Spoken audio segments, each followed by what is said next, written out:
Guys India में जब exam होता है ना तो हमारे यहाँ के स्टूडेंट गर्मियों में तो चलो नहा के ही जाते हैं एग्जाम देने, लेकिन वो लोग सर्दियों में इनफैक्ट कड़ाके की ठंड में भी नहा के जाते हैं एग्जाम के चक्कर में। वो ऐसा इसलिए करते हैं ताकि नहाने के बाद ऊपर वाले का नाम लेंगे तो एग्जाम में अच्छे नंबर आएंगे। लेकिन ये सिर्फ इंडिया में होता है, साउथ कोरिया में इसका जस्ट उल्टा होता है। वहां के स्टूडेंट एग्जाम के दिनों में नहाना बंद कर देते हैं और रीजन जान के आप लोग हैरान रह जाओगे। उनका यह मानना है कि अगर एग्जाम के दिनों में नहाए तो ऊपर पानी जैसे ही पड़ेगा वो सारा का सारा पढ़ाई किया हुआ पानी के साथ ही बह के निकल जाएगा। ओह माय गॉड गाइस, इसके बारे में आपका क्या ख्याल है चैट सेक्शन में जरूर लिखेगा। दिल्ली में एक ऑटो रिक्शा चालक हैं जिनका नाम है हरजिंदर सिंह जी। उनकी उम्र है 76 साल और उन्होंने अपने ऑटो को एम्बुलेंस बनाया हुआ है। अगर दिल्ली में कहीं एक्सीडेंट हो जाए और हरजिंदर सिंह जी अपने ऑटो के साथ कहीं आसपास हैं तो वो तुरंत वहां पर पहुंचते हैं, घायल व्यक्ति को अपने ऑटो में बिठाते हैं और पास के अस्पताल में लेके जाते हैं। और सबसे बड़े दिल वाली बात यह है कि उसके लिए वो 1 रुपया भी चार्ज नहीं करते। हरजिंदर सिंह जी का कहना है कि यह काम उन्होंने 1978 में शुरू किया था और यह तब तक चलेगा जब तक वो जिंदा हैं। गाइस, इसे कहते हैं दिल बड़ा तो तू बड़ा। आपको इसके बारे में सुन के कैसा लगा चैट सेक्शन में जरूर लिखिएगा। रतन टाटा एक ऐसा नाम जिसे सभी जानते हैं, स्पेशली आज के युवा रतन टाटा को बहुत मानते हैं। लेकिन क्या आपने कभी यह सवाल पूछा कि रतन टाटा ने कभी शादी की थी या नहीं की? नहीं की तो क्यों नहीं की? क्या उन्हें कभी प्यार नहीं हुआ? तो चलो आज इस वीडियो में मैं आप लोगों को इन सब बातों का जवाब देता हूं। आपकी जानकारी के लिए मैं आपको बता दूं कि रतन टाटा ने अभी तक कभी किसी से शादी नहीं की। ऐसा नहीं था कि उन्हें कभी प्यार नहीं हुआ, उन्हें प्यार हुआ था।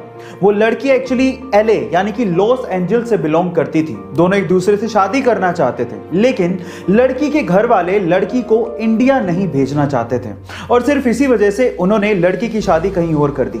लेकिन हमारे रतन टाटा जी ने अपना कमिटमेंट निभाया। उन्होंने उससे प्यार का और शादी का वादा किया था और उन्होंने इस वादे को ताउम्र निभाया और कभी किसी से शादी नहीं करी।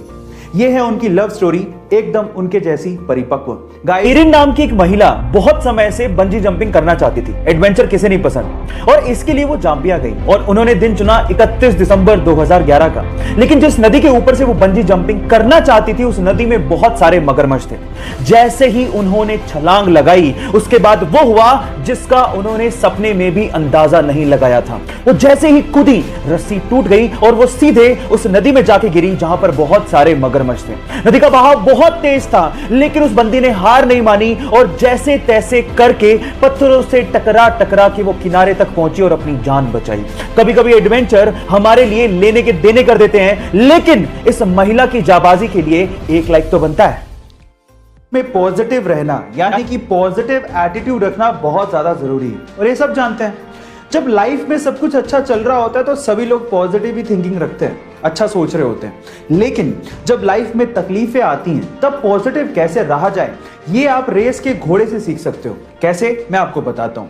क्या आपको पता है कि रेस के घोड़े को ये नहीं पता कि उसे रेस में दौड़ना है और जीतना है? उसे तो जीत का मतलब ही नहीं पता होता।